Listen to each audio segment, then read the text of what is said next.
What's up, everybody, and welcome to ITG Daily, the show that brings you the hottest in gaming news. I'm Drew Bosley. You can find me on Twitter at ArtisticGamer28, and that's the one, the only, Scott Savage. You can find him on Twitter as well at Savage. Scott, happy Wednesday. I had to think about what day it was.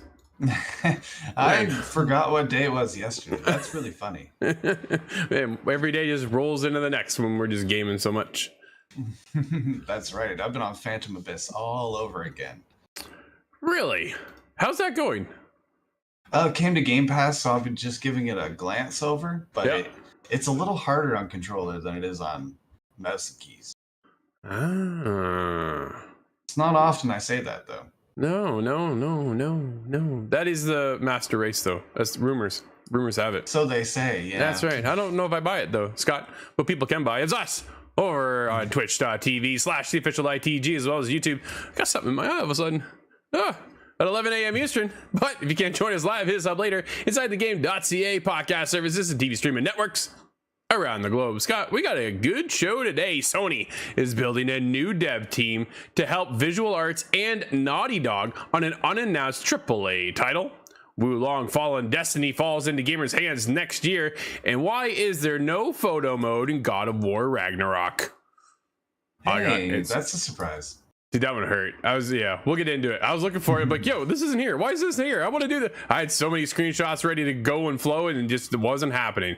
But we get into that discussion because Spinny McG had a nice little comment over in our Discord where people can join us as well, and we can talk about games all the time. He had something little interesting tidbit of info happened with some upcoming games that got leaked a little early because something was connected that shouldn't have been connected. But we'll talk about that. Oh, it's one of those. Yeah, dude, it was funny. It happens. But let's get into it. Sony is building a new dev team to work with Visual Arts and Naughty Dog on a AAA title.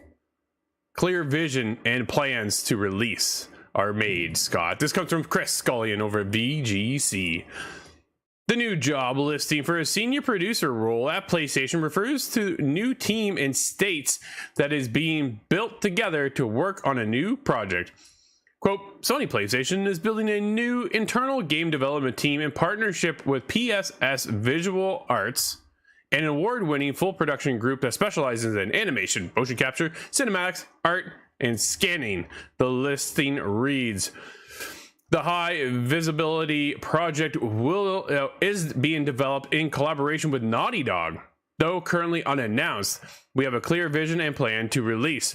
Using our existing expertise and premier talent, we will guarantee a high visual quality bar for the game and compelling experience for our players. Scott, I can only imagine, dude, what's coming next. Oh, man. Yeah, that's an interesting. Well, they're ready to start speaking of this, but this sounds like just very early concept. Oh, absolutely. Although the listing doesn't give more information on the scale of the specific game being planned, it states that, quote, as the ideal candidate, you will be proficient in all aspects of AAA game production and management, end quote.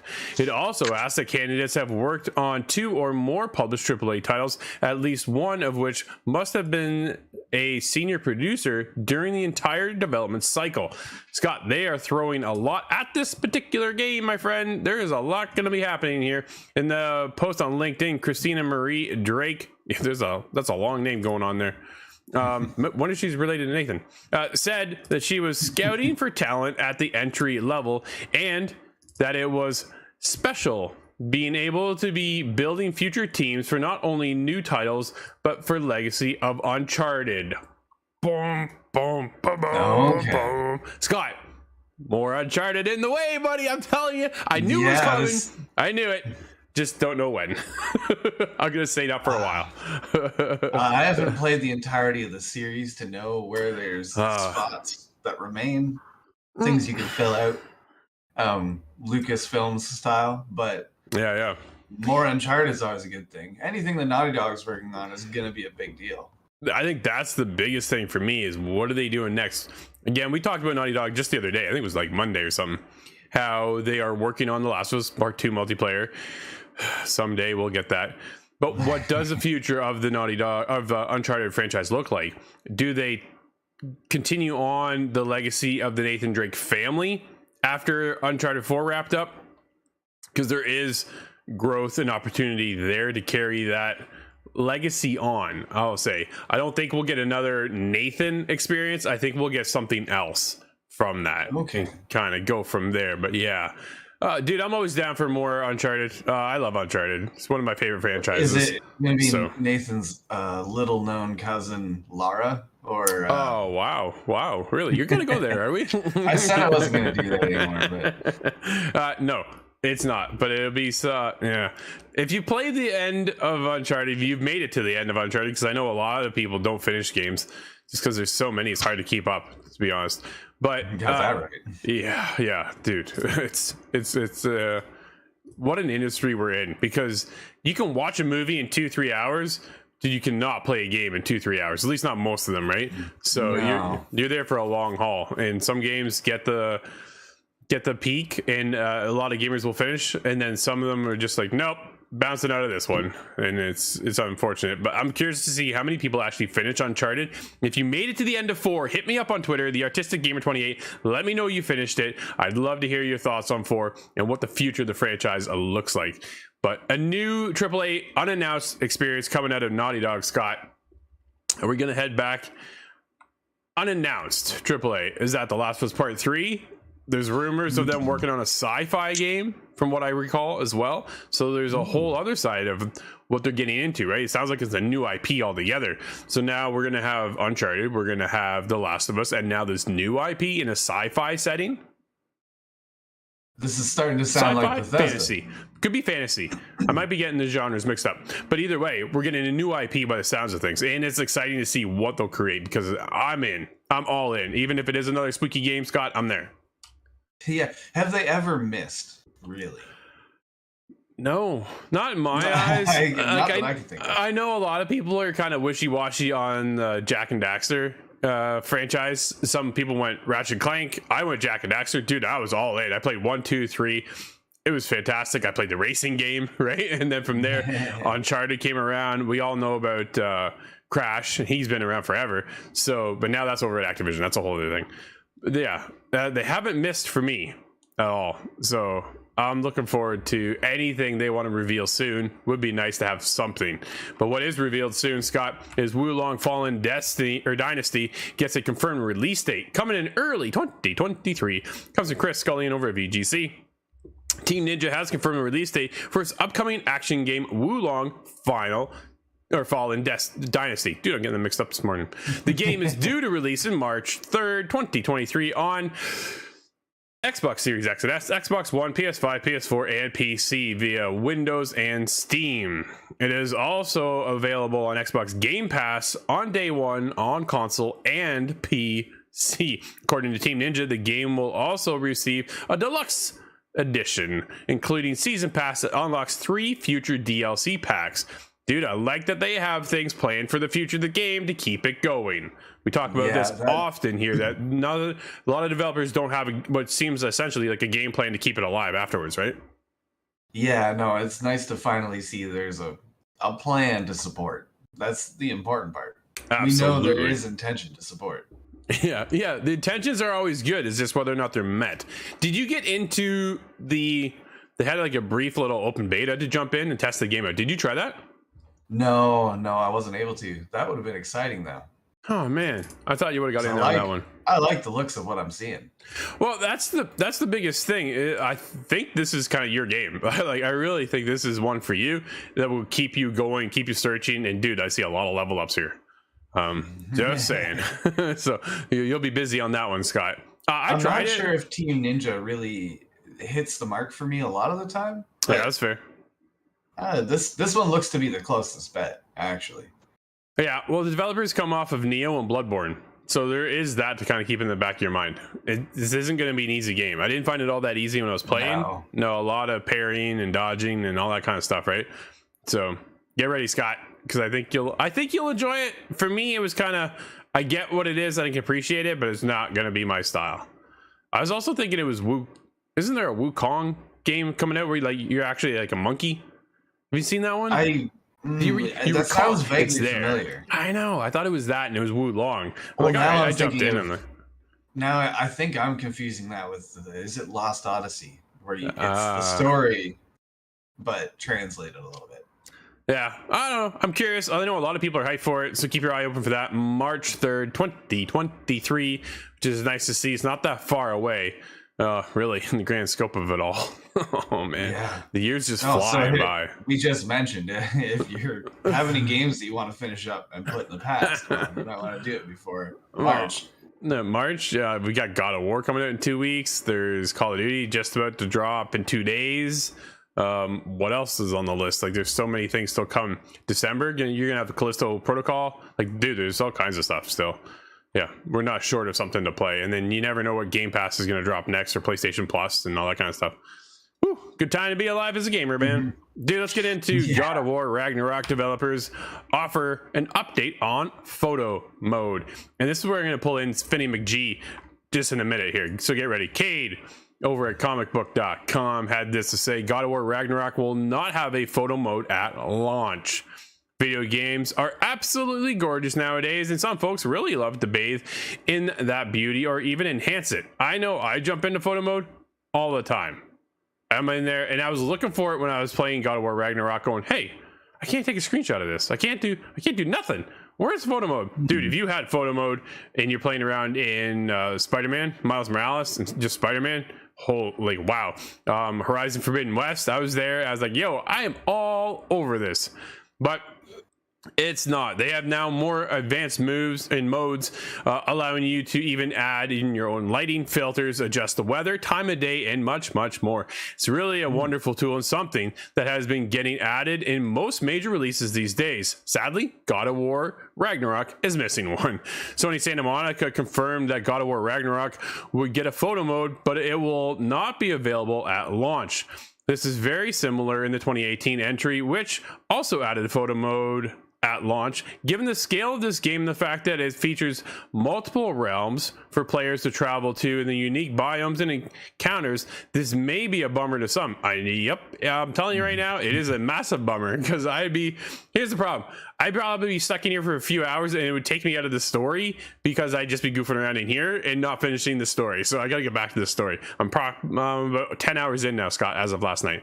Okay. Yeah, dude. Of when the game releases, but nevertheless, it is a bit of a bummer. However, it is good to know that the team behind the game plans to add a photo mode at some point, but is focusing on getting the core experience out the door for right now. Makes a ton of sense. I am going to pull in Svenny McGee, who said just recently, because we were just talking about Call of Duty this morning in our Discord, and they said somebody got the game early and was clipping screenshots, but didn't realize it was actually attached to their Twitter account and posted all the screenshots.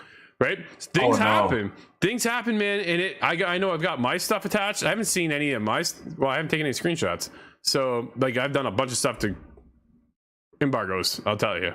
Embargoes. Well, yeah, because we deal with embargoes a lot. I sucks. sort of know the drill.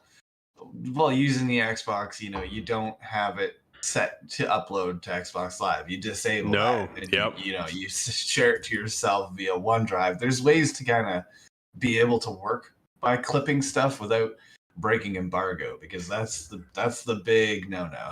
Oh, absolutely. The last thing I'd hate to see is all of a sudden I do a recording of something or a clip and it goes up and it goes live and it's not supposed to, right? That's a heartbreaking experience. You're like, oh no.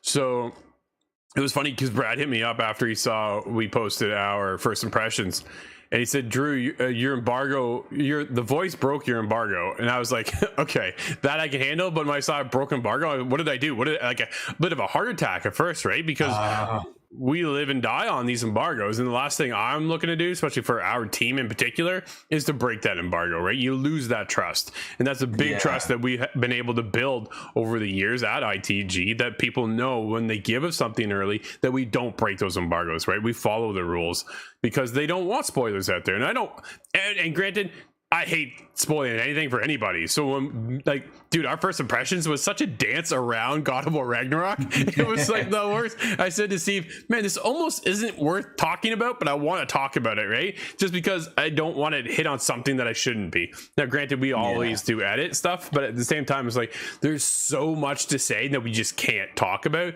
And it's one of those heartbreaking things that I just want to gush about the game to everybody. But yeah, Brad was like, dude, your voice said everything. I was like, that's fair. Yeah, when you said your voice, I thought, is it the voice from the game? Did you use a clip of bar? No, yeah. Oh, man. Yo, I'm telling you. It is so good. The Christopher Judge is one of my favorite actors from Stargate SG-1, I have to say. So to see Christopher Judge as Kratos makes me excited. He's so good, like so good. The relationship dynamic between Kratos and Atreus, and then they bring Mimir with them as well. It's yeah, because it takes off right after where the game ended, right? And then that's where you lead into everything else. And it's just, there's moments in this game where it almost brought me to tears, and then other moments where I'm just like at awe, and the energy is pumping in this battle, and then this other fight comes in. There's just so much, and I'm worried. I'm curious because I haven't finished the game yet, but it is God of War 2018, but it feels like to another level. So, but that's all I'm gonna say for it right now. Yeah, I should probably cut you off before we break that embargo. Yeah. Now you can watch our full review on November 3rd when we'll be dropping that one. The time escapes me, but yeah, look for us on November 3rd. We'll have the full review, me and Steve. I really have to get to the end of 2018's God of War. Yes, you do. My goodness, come on. Well, I believe you're in charge of scheduling there. Well, yeah, my bad. I take it back. Never mind. It's not like you're not doing anything. All right, let's get into Xbox software slumps as hardware revenues grow. Microsoft overall revenues grow as CEO Satya Nadella says he is focused on helping our customers do more with less. I think this refers to the Xbox Series S, Scott. Okay. If I had to pitch that one out there. This comes from Brendan Sinclair over at GamesIndustry.biz. Microsoft has released its financial results for the first quarter of its financial year. 3 months ended September 30th, 2022, showing a slowdown in the Xbox content and services business, offset by gains in hardware. Not something we see all that often. The numbers here: revenue is $50.1 billion, up 11% year on year. Oh my goodness. Operating income is $21 billion. Net income is 17.6. Man. I think that may be our provincial budget yearly. Man, I tell you. Yeah. While the economy at large may be in rough shape these days, Microsoft CEO Nadella said the company is well positioned to succeed regardless. Quote, in a world facing increasing headwinds, digital technology is the ultimate tailwind, Nadella said. In this environment, we're focused on helping our customers do more with less, while investing in secular growth areas and managing our cost structure in a disciplined way, end quote. I think this is why they gave us two options, Scott, for the Xbox, right? You get the Xbox Series S, and then you get the Xbox Series X. The X being more costly, bigger hard drive, more power behind it, but yet you're still able to pump out 4K with the Series S. It's just the smaller version. I know my son at his mother's house has the Series S, but over here we have the Series X. My brother just bought a Series X. You have an X. Yeah. Like, I know a lot of people have an X. Like, it's all over the place, but I think this is able to allow them to go, okay, people want an Xbox, but yet we don't want to spend the Series X money to get the Xbox, right? So let's get the lesser version. We still get the 4K enhancements and all those features. Like, you still get the next gen console. But then I saw also the developers are now complaining and saying that the Series S is actually holding them back from producing the better quality game on the Series X. Like, there's a ramification of downgrading your platform as well, right? Yeah. Whereas Sony took the other approach and went, we'll give you the PS5, but we're going to give you two SKUs, one with a digital only scenario or one with a disc version as well. So that offset the cost there a little bit, right? Taking out that drive, because I'm only digital, like you're only digital. I don't know too many people besides Brad anymore or the Nerdcast who uses a disc for anything. I have a lot of Xbox 360 history in disc form. That's where it's important for me. Backwards compatibility will always be important for me. Sure, but when's the last time you put one of those in your Xbox? How long ago? I'm trying to think of that. Scratching the old I'm not certain what even the last one was. Actually, you know what? I think it was something like Call of Duty Black Ops 2. Okay. I loaded that up, played the campaign, went, wow, Call of Duty's come a long way. And then put the game back. But have you played Modern Warfare 2 yet? A very little bit. Not certain if I'm allowed to speak on it. But I believe we can. I'm going to say we can. I think a lot of people have their reviews out already and stuff. Man, that game is gorgeous. But, yes. Wow. Oh, my first impression was, we're back in the desert again. I feel like I've played this too much. But sure, that contrasting with Vanguard, that's just not the case. I can play a whole lot more Desert Warfare. Yeah, me too. Absolutely. The steepest drop in more personal computing came from Windows OEM revenue news that were down 15%, but Xbox content and service revenues are also down 3%. Xbox Game Pass, I was going to say, in gold, right? Microsoft attributed the side to decline in both first-party and third-party content with lower engagement hours and higher monetization, partially offset by growth in Xbox Game Pass subscriptions. Again, that's the main focus, Scott. Xbox Game Pass services. That's where they want you to pull you in, is get that subscription model and stick around, right? You get it, you set it, forget it, and then it just keeps rotating in every 3 months when you buy it or something like that. It just auto renews, right? But yeah, that's why I use cards, physical cards from now on, so that there is no auto renew option. Just because that's, even though I do use it all the time, I don't like the idea of auto renew. Right. No, that's fair. Dude, I want to get into one last article before we split for the day. Fallout 4 getting next gen upgrades. Scott, are you excited? Yeah, I am excited. I'm hoping this has some a new achievement list. Oh, there you go. This comes from Dennis Price over at Console Creatures. Bethesda Softworks has announced the Fallout 4 is getting a next-gen update for PS5 and Xbox Series X and S consoles sometime in 2023, according to a blog post. The new features coming in the 2015 game include 2 modes for higher frame rates and a 4K native resolution, bug fixes, always, and a bonus creation club content. Oh, what is that? Bethesda's official mod support. Ah, gotcha. PC players won't be left out because the same free update, Scott, that's something to take note of, will be seemingly dropping around the same time on PC. From how Bethesda has worded the announcement, we aren't getting native versions of Fallout 4 on the newest consoles, but instead, new gen console owners who have the PS4 and Xbox One versions can benefit from the new improvements, similar to God of War's 60 frames per second update and for PS5 players. So you have to already own it, Scott. Okay, well that seems to deny me a new achievement list, but that's okay. It sure does. Did you 100% that game?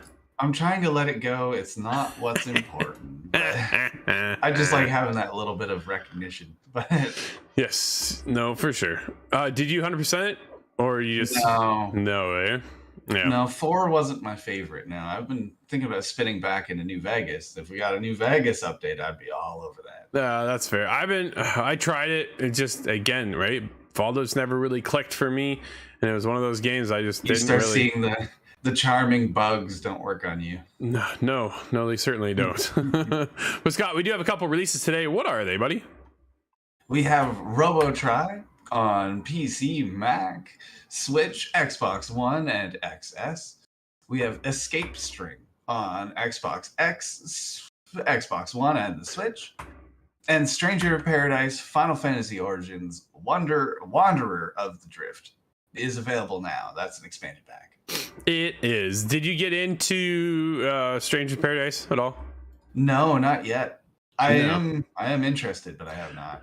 I heard mixed things on it. It's just really not the Final Fantasy that everybody is so used to, right? And they took a different spin on this one, and I'm not really said that about 15, but I love 15.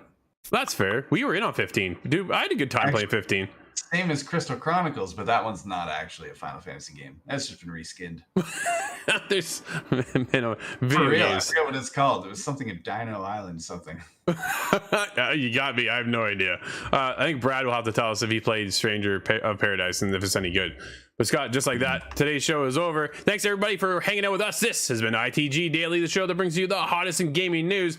You can always join us live at 11 a.m. Eastern over on Twitch and YouTube. But if you can't join us live, hit us up later inside the game.ca podcast services and TV streaming networks around the globe. Until tomorrow, everybody, I'm Drew, that's Scott, and we'll see you inside the game.